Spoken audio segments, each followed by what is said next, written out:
Sir का क्या इसके कहने का मतलब वीडियो अच्छी खराब हो जाए वॉइस नॉइस करता है स्मार्ट लग रहे हैं।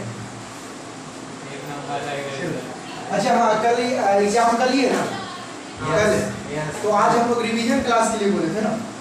रिवीजन क्लास में क्या क्या रिवीजन करना था, जो जो चैप्टर पढ़ ली, जैसे कौन कौन सा चैप्टर हम लोग पढ़े हैं, डाउट टेबल चैप्टर कौन सा था, आप लोग को बोले थे अपना अपना जो नोट्स ले पढ़े हैं वो सब लेके आए, सब लेके आए हैं आप लोग नोट्स, ठीक है। उसमें जो मेन टॉपिक है जिस पे आपको डाउट है उसी पे हम लोग डिस्कस करें।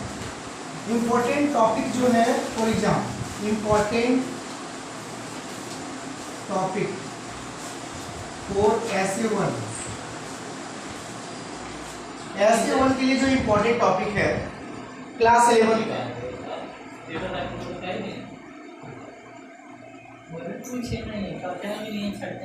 चलिए डाउटेबल टॉपिक कौन कौन से हैं हम मेन टॉपिक लिखते हैं उसी पे डिस्कस करेंगे यार, ठीक है। सबसे पहले इंपॉर्टेंट टॉपिक चैप्टर नंबर 2 का कोई इंपॉर्टेंट टॉपिक है? चैप्टर नंबर 3 का नाम है पीरियोडिसिटी से। पीरियोडिसिटी, चलिए ठीक है। पीरियोडिक टेबल का इंपॉर्टेंट टॉपिक आपका क्या क्या हो सकता है, जैसे कि आप क्लासिफिकेशन ऑफ एलिमेंट में एक आता है मेंडलीफ, उसके बाद modern periodic table, ionization energy, electronegativity, electron affinity, electron gaining enthalpy, उसके बाद था आपका इनर्ट पेयर इफेक्ट। ये नहीं पढ़ेगा इनर्ट पेयर इफेक्ट आपको का नहीं है क्या? नहीं। चलिए तो क्लास में तो सबसे पहले हम लोग चैप्टर 3 का करेंगे, इसका नाम है क्लासिफिकेशन ऑफ एलिमेंट। इस चैप्टर को पकड़ लेते हैं, क्लासिफिकेशन ऑफ एलिमेंट। और कौन सा चैप्टर पकड़ ले? केमिकल बॉन्डिंग, है ना? 2 चैप्टर पकड़, केमिकल, बाकी सब तो आपको समझ में। क्लासिफिकेशन ऑफ एलिमेंट और केमिकल बॉन्डिंग पे हम लोग बात करेंगे। जैसे कि पहला है क्लासिफिकेशन ऑफ एलिमेंट। तो क्लासिफिकेशन ऑफ एलिमेंट में हम लोग क्या स्टडी किए, टोटल का टोटल क्लासिफिकेशन में हम लोग एक ही चीज पढ़े थे कि एलिमेंट को क्लासिफाइड कैसे करें। सबसे पहले क्लासिफिकेशन करने के लिए जो साइंटिस्ट आया था उसका नाम था एटोनिक लोवोइजर। क्या नाम था? एटोनिक लोवोइजर, साथ में बोलना है, एटोनिक लोवोइजर। एटोनिक लोवोइजर बोल रहा था कि दुनिया में एलिमेंट सिर्फ 2 ही तरह का है, एक मेटल है और दूसरा क्या है? Non metal. तो 2 तरह से क्लासिफाइड कर रहा था, मेटल और नॉन मेटल। वो कैसे डिसाइड कर रहा था कौन मेटल है कौन नॉन मेटल है? वो डिसाइड कर रहा था जो एलिमेंट्स इलेक्ट्रॉन दे सकता है, which have tendency to loss of electron, they are metal, and which have tendency to accept of electron that are non metal. So elements are classified into 2 types, metal and non metal. But his classification are rejected after discovery of semi metal या metal. Metalloid और semi metal के discovery के बाद उसका जो classification था वो reject हो गया, फेल हो गया, because he could not explain about the metalloid and semi metal. After that de Broglie traits आया, उसके बाद कौन आया? de Broglie trait. de Broglie का क्या कहना था? de Broglie का कहना था कि अगर हम हर ग्रुप का 3 एलिमेंट्स को लेते हैं, if we take 3 elements of each group and arrange on the basis of increasing atomic mass, then average sum of first and middle element are equal to the approximately atomic mass of first और last element का जो average atomic weight होगा वो middle element का atomic weight का या तो equal होगा या तो approximate होगा। ऐसा करके वो 6 एलिमेंट लिया था ना, 6 ट्रेट लिया था। NCERT में 3 दिया है और 3 हम आपको अलग से बताए थे। तो 3 कौन सा दिया था पहले? लिथियम, सोडियम और पोटेशियम। लिथियम, सोडियम और पोटेशियम। दूसरा कौन था? क्लोरीन, ब्रोमीन और आयोडीन। और तीसरा कौन था आपका? कैल्शियम, स्टोडियम और बेरियम। तो फर्स्ट वाला लिथियम, सोडियम और पोटेशियम जो है परफेक्ट आ गया। जब क्लोरीन, ब्रोमीन और आयोडीन में आया तो वो थोड़ा सा उसमें एरर पाया गया, 0.5 का एरर पाया गया ना। और इसमें बेरिलियम, कैल्शियम, स्टोडियम और बेरियम में भी 1.5 का एरर पाया गया। तो इस तरह से धीरे धीरे 3 क्लासिफिकेशन में 4-5 और भी पी ब्लॉक में भी 2-3 आया था। पी ब्लॉक में भी 2-3 एलिमेंट्स, 2-3 ग्रुप लिए थे, सेलेनियम लिए थे शायद, सेलेनियम, सल्फर, पॉलिथीन। तो इस तरह से हम लोग क्लासिफिकेशन किए थे किसका? de Broglie trait rule. But de Broglie trait rules ज्यादा ग्रुप पे वैलिड नहीं हो पाया, ज्यादा ज्यादा 6 ये ट्रेड बना पाया था। उसके बाद इसका भी प्रॉपर्टी जो है मैच करना बंद कर दिया। मतलब फर्स्ट वाला और लास्ट वाला का जो एवरेज एटॉमिक वेट था वो बीच वाला से मिलना क्या हो गया, कैल्शियम का फॉलो नहीं, कैल्शियम का न्यूलैंड फॉलो किया, न्यूलैंड का गया था कैल्शियम, ठीक है। इसके बाद जब इसका क्लासिफिकेशन फेल हुआ उसके बाद कौन आया, न्यूलैंड। कौन आया, न्यूलैंड ऑक्टेट रूल। न्यूलैंड को क्या क्वालिटी था, न्यूलैंड में म्यूजिक वाला क्वालिटी था, हमेशा गाना वगैरह सुनने का इंटरेस्टेड आदमी था, गाना बजाते रहता था। न्यूलैंड का भी कहानी था, सिंगर टाइप का आदमी था। वो क्या किया कि अपना क्लासिफिकेशन के लिए वो कुछ एलिमेंट्स, न्यूलैंड क्या बोल रहा था क्लासिफिकेशन में, न्यूलैंड बोल रहा था कि अगर हम एलिमेंट को सारे गामा, जैसे सारे गामा होता है ना, सारे गा मा पा धा नी, मतलब जैसे इसका फर्स्ट और इसका एक मैच कर रहे नहीं कर, उसी तरह एलिमेंट को अगर हम लोग बढ़ते हुए एटॉमिक मासेस के आधार पर अरेंज करते हैं तो हर पहला और आठवां तत्व का जो एलिमेंट होगा उसका प्रॉपर्टी क्या करेगा, मैच करते हैं। रची प्रॉपर्टी क्या होगा उसका, मैच करेगा, किसका, पहला और आठवां।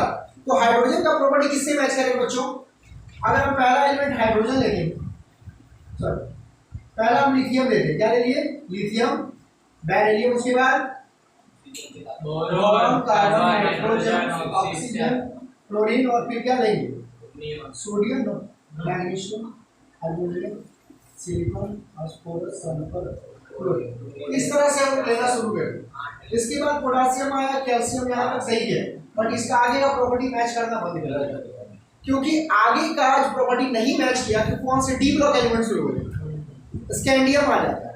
और वहां से जो पहला और आठवां ग्रुप जब मिला रहा है तो कुछ मैच ही नहीं कर रहा, इसका इलेक्ट्रॉनिक कॉन्फ़िगरेशन अलग, उसका इलेक्ट्रॉनिक कॉन्फ़िगरेशन अलग। बात समझ में आ रही है, बैलेंस इलेक्ट्रॉन अलग, इसका बैलेंस इलेक्ट्रॉन अलग, बहुत सारा टेंडेंसी जो है डिफरेंट हो गया। किसका, ये आपका पहला और आठवां, यानी कि हम कह सकते हैं Newlands octet rules only valid up to calcium. Calcium तक न्यूलैंड का ऑक्टेट रूल क्या था, वैलिड था। After that classification of Newland are tried to explain. उसके बाद आया लोथर मेयर, कौन आया, लोथर मेयर क्लासिफिकेशन आया। न्यूलैंड्स के बाद कौन आया बच्चों, लोथर मेयर। लोथर मेयर मस्त क्लासिफिकेशन किया, उसमें ये क्या किया, लोथर मेयर क्या क्लासिफिकेशन किया, ग्राफ बना दिया, एटॉमिक वेट और एटॉमिक वॉल्यूम के बीच खतरनाक सा ग्राफ बनाया, ठीक है। वो ग्राफ हम आप लोग को बता चुके हैं, एक्चुअली ये रिवीजन क्लास चल रही है, इसमें ज़्यादा हम लोग टाइम नहीं लेंगे, कम समय में ज़्यादा काम करेंगे। तो एटॉमिक वेट और एटॉमिक वॉल्यूम की बात आ रहा है, तो एटॉमिक वॉल्यूम, चलो, और एटॉमिक वेट, एटॉमिक वेट और एटॉमिक वॉल्यूम के बीच ऐसा कुछ खतरनाक सा ग्राफ बना, ठीक है। इसमें क्या क्या बताया गया, इसमें बताया गया एक ग्राफ प्लॉट किया किसके बीच में, एटॉमिक वेट और एटॉमिक वॉल्यूम के, और उसके बाद लोथर मेयर बोला कि बाबू जो सेम पोजीशन पे जो एलिमेंट है उसका प्रॉपर्टी भी क्या होगा, सेम है। The element occupy in the same position in a graph they have same property, they have same property. इसका मतलब ये है कि इस पोजीशन पे जितना सारा भी एलिमेंट होगा उन सबका प्रॉपर्टी क्या होगा, सेम। तो इसमें कौन था, लिथियम था, सोडियम था, पोटेशियम था, और कौन था, यानी कि अल्कली मेटल था। तो सारे अल्कली मेटल का प्रॉपर्टी क्या होगा, सेम। उसके बाद असेंडिंग पे कौन था बाबू, बेरिलियम, मैग्नीशियम था, काला, बेटा मान रहा है काला शर्ट और बाप को क्या लगा है, असेंडिंग पे, डिसेंडिंग पे, असेंडिंग पे, और डिसेंडिंग पे रखें, चलो। तो यहाँ पर जो एलिमेंट है वो सारा का ग्रुप क्या करेगा, मैच करते हैं। यह डिसेंडिंग पे भी था, डिसेंडिंग पे कौन था आपका, मेटल, सेमी मेटल था ना, डिसेंडिंग पे कौन था, सेमी मेटल था कि हाइड्रोजन था, हाइड्रोजन मेटल का, हाइड्रोजन नहीं, सेमी मेटल अलग है हाइड्रोजन। तो सेमी मेटल में कौन कौन आ जाएगा, फ्लोरीन, फ्लोरीन, और क्या हो जाएगा बच्चों, ब्रोमीन, और क्या क्या हो जाएगा, सिलिकॉन, जर्मेनियम, एसएम, और तो ये बात को समझो, ये क्या है बच्चों कि जो टॉप पोजीशन पे जितने सारे एलिमेंट है the element occupy in the top position या peak position they have same property। तो ये सबका प्रॉपर्टी क्या हो गया? सेम। जो असेंडिंग पोजीशन पे है उन सबका प्रॉपर्टी क्या होगा? सेम। जो डिसेंडिंग पोजीशन पे है उसका भी प्रॉपर्टी क्या होगा? सेम। और जो बॉटम पोजीशन पे है उसका भी प्रॉपर्टी क्या होगा? सेम। यानी कि same position occupy in the graph of the element they have same property. इसी को हम लोग क्या बोलते हैं? Lothar Meyer classification. But Lothar Meyer classification be rejected after, लेकिन इसमें कुछ प्रॉब्लम नहीं था। लोथर-मेयर का जो क्लासिफिकेशन था उसमें कोई प्रॉब्लम नहीं था, एकदम मस्त चल रहा था। लेकिन ये थियोरेटिकली स्टडी करना एकदम आसान था, बट प्रैक्टिकली इसको दिखाना बहुत मुश्किल हो गया था, क्योंकि यहाँ पे जो ग्राफ में दिखा रहे हैं जैसे सिर्फ इतना ही एलिमेंट ही ना है, टोटल एलिमेंट 118 है, तो हर बिंदु पे कोई ना कोई एलिमेंट को बताना है। जैसे यहाँ पे ले लिया मैं, तो इधर सिलिकॉन, इधर आपके हर पॉइंट पे एलिमेंट है, तो उसको समझना मुश्किल है। अब थोड़ा थोड़ा पता चला कि एल्युमिनियम समझ ले, निकल गया सिलिकॉन, डिफरेंस बहुत कम था।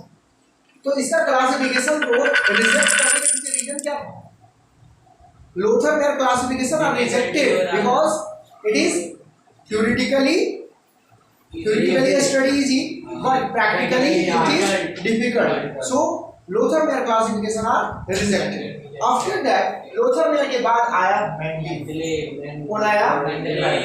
मेंडलीफ का कहना था, मेंडलीफ क्या कह रहा था? मेंडलीफ कह रहा था कि एलिमेंट को पहले एक ग्राफ बनाया, मेंडलीफ ग्राफ बनाया था, और ग्राफ के अकॉर्डिंग वो नहीं, मेंडलीफ ग्राफ नहीं बनाया था, हेनरी मोस्टली बनाया था।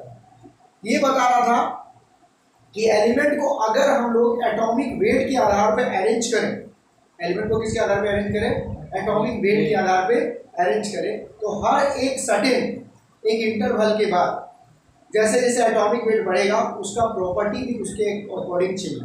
मतलब जो फिजिकल और केमिकल प्रॉपर्टी होता है एलिमेंट का, वो चेंज होता है, रिपीट करता है after a certain atomic weight. एक निश्चित एटॉमिक वेट के बाद वो एलिमेंट क्या करेगा? रिसेंबल करेगा, रिपीट करेगा। ये बता रहा था कौन? मेंडलीफ और भी बहुत बड़ा बड़ा काम किया। मेंडलीफ अपना पीरियोडिक टेबल में सबसे पहले वो 8 ग्रुप बनाया था। कितना ग्रुप बनाया?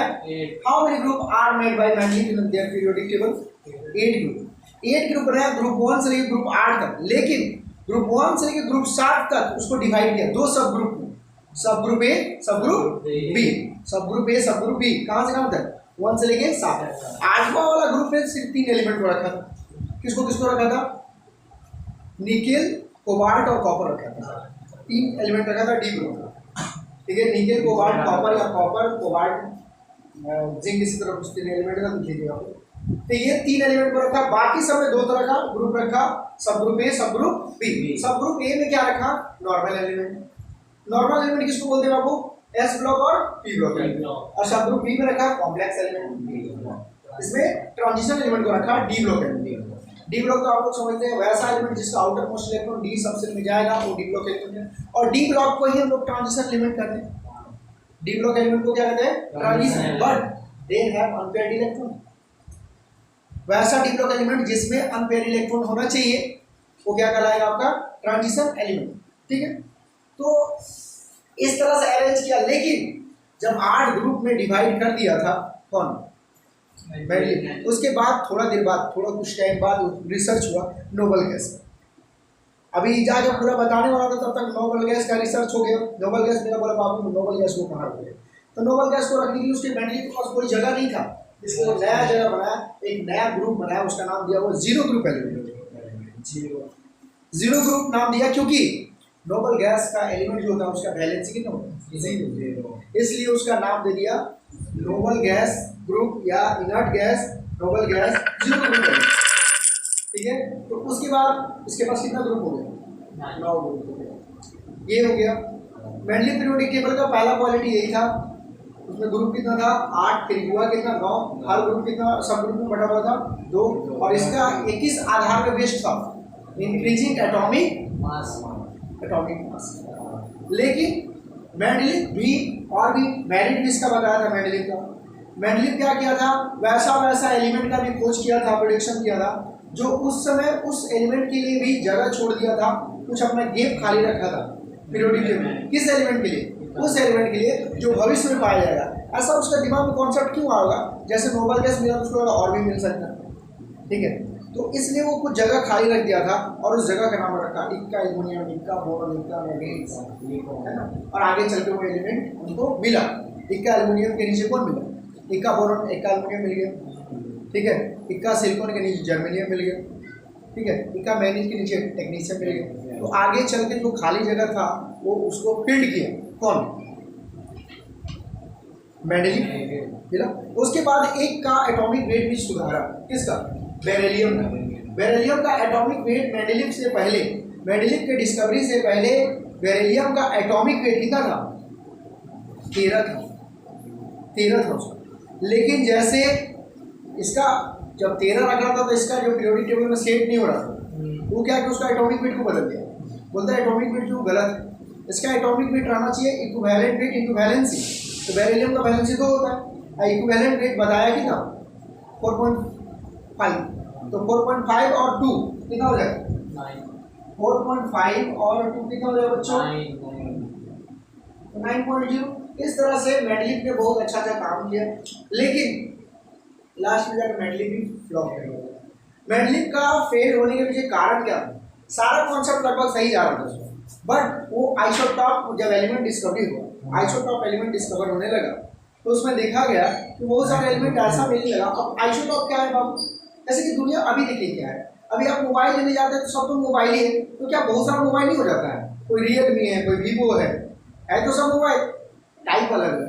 आप गोल्ड भी खरीदने जाएंगे तो अलग अलग टाइप का गोल्ड मिलेगा। नहीं, मेरा गोल्ड ज़्यादा प्योर है, 22 कैरेट है, 24 कैरेट है ना। अब 24 कैरेट वाला में बोलेगा नहीं उसका प्रचार शाहरुख खान कर रहा था तो अच्छा होगा, ये गलत होगा। ऐसा हो रहा है कि नहीं हो रहा है?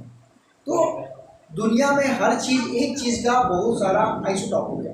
मतलब एलिमेंट सेम है, कार्बन एक है, देखने में दोनों कार्बन है, लेकिन देखा क्या जा रहा है? इसका वेट अलग, एटॉमिक वेट अलग है, उसका एटॉमिक वेट अलग है। समझ गए? तो जैसे दुनिया में 99% जो कार्बन पाया जाता है वो आपका 12 वाला ही है, 1% भी आपका 13-14 में आता है। आइसोटॉप हम उसको कहते हैं जिसका एटॉमिक नंबर सेम रहता है, लेकिन एटॉमिक मास क्या रहता है? डिफरेंट। एटॉमिक मास सेम रहता है, एटॉमिक मास सेम रहता है, एटॉमिक मास नहीं, एटॉमिक नंबर सेम होता है। कार्बन का एटॉमिक नंबर क्या है? सेम ही ना है सबका। एटॉमिक मास 12, 13, 14 है। हाइड्रोजन का एटॉमिक नंबर क्या है? सब कॉमन है। एटॉमिक मास क्या है? 1, 2, 3 है। जैसे हाइड्रोजन का 3 आइसोटॉप है, प्रोटियम, ड्यूटेरियम और टाइटेरियम। प्रोटियम में क्या होता है? 1 एटॉमिक नंबर होता है, ड्यूटेरियम का भी 1 होता है, टाइटेरियम का भी 1 होता है, लेकिन एटॉमिक मास सबका अलग होता है। प्रोटियम का एटॉमिक मास कितना है? 1। ड्यूटेरियम का कितना है? 2। टाइटेरियम का कितना है? ये हो गया एटॉमिक मास। उसी तरह अगर हम बात करें इसका, हाइड्रोजन का भी 3 हो गया। क्लोरीन का कितना आइसोटॉप? 2 है। क्लोरीन 35.5 और 37.5। इस तरह का और भी बहुत सारा प्रॉब्लम आया। इसका एरर पाया गया निकेल और कोबाल्ट। निकेल और कोबाल्ट में भी इसका फॉल्ट पाया गया। निकेल कोबाल्ट में क्या हुआ था बच्चों? निकेल और कोबाल्ट पहले आपका पीरियोडिक टेबल में कौन आता है? निकेल आता है, कोबाल्ट आता है। लेकिन ऐसा देखा गया कि उसका 58.5, 58.9 दोनों का थोड़ा सा माइनर आपका एटॉमिक वेट में डिफरेंस है। मतलब एटॉमिक वेट की अगर बात किया जाए तो कोबाल्ट का एटॉमिक वेट कम है, निकेल का क्या है? निकेल का एटॉमिक वेट कम है, कोबाल्ट का ज़्यादा है। तो कोबाल्ट का ज़्यादा है ना, आना चाहिए किसको? पहले निकेल को, लेकिन आता कौन है पहले? कोबाल्ट आता है, जिसकी वजह से मेंडेलीव का रूल्स को रिजेक्ट कर दिया गया। लगभग उसका रूल सही था, लेकिन मेंडेलीव 63 एलिमेंट को डिस्कवर कर चुका था, अरेंज कर चुका था। How many element are arrange by Mendeleev? 63। 63 element are arrange by Mendeleev in the periodic table. और उसमें कोई ड्यूटी नहीं था, तो मेंडेलीव बिल्कुल सही किया, लेकिन आइसोटॉप आने के कारण गड़बड़ा गया। ठीक है, तो मेंडेलीव के फेल होने के बाद हेनरी मोसले क्या किया? फ्रीक्वेंसी और एटॉमिक नंबर के आधार पे वो कॉन्सेप्ट लगेगा। बाकी मेंडेलीव का ही कॉन्सेप्ट लिया, लेकिन वो देखा वो एटॉमिक, वो देख रहा था फ्रीक्वेंसी और एटॉमिक नंबर में रिलेशन निकाल रहा था। तो वो देख रहा था कि प्रॉपर्टी जो है ना, एटॉमिक वेट नहीं, एटॉमिक नंबर से रिसेंबल करेगा।